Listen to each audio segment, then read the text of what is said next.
Welcome to a word of hope for Wednesday of the third week of Easter. My name is Father Brendan Curran, Dominican promoter for justice and peace, joining you as we witness an experience of the Christian story, of the witness of those early disciples in the midst of a persecuted church.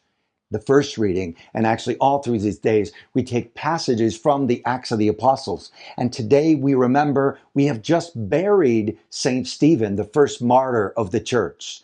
And the authorities were persecuting those early Christians, condemning them to death, even them bringing them out into the square to shame them and to make them be shamed into silence. But Philip among them was one with the inspired voice to face his persecutors, to go into Samaria and tell the good news of God's healing love, even in the face of threat.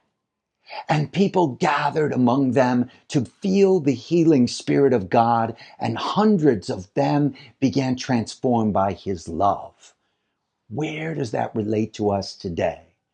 Today we gather in a historic moment over these hours of the conclave of the Roman Catholic Church, of the cardinals from all across the world gathered into a chapel to seek the inspiration of the Holy Spirit. And among them, we may not realize some of them who have been witness to persecuted people of faith. Among them, Cardinal Ramazzini of Guatemala, who was a witness of the Truth and Reconciliation Commission of a persecuted church in Guatemala, who he himself had death threats and now is a proud witness in that chapel at the Vatican City, who is seeking the new name of a new pope for us and with us. Among them also Chibly Langlois, the leader, the first cardinal of Haiti, of the Haitian people in the history of Haiti, who is representing a persecuted people, a humanitarian crisis of biblical levels and realities in Haiti these days.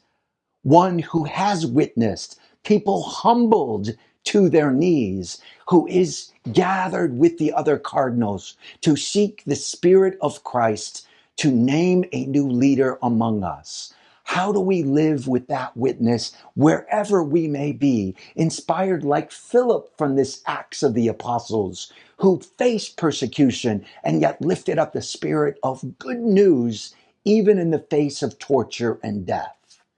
Let that inspire each of us to recognize we each have signs of the Spirit. Let's share that hope for a thirsting world today.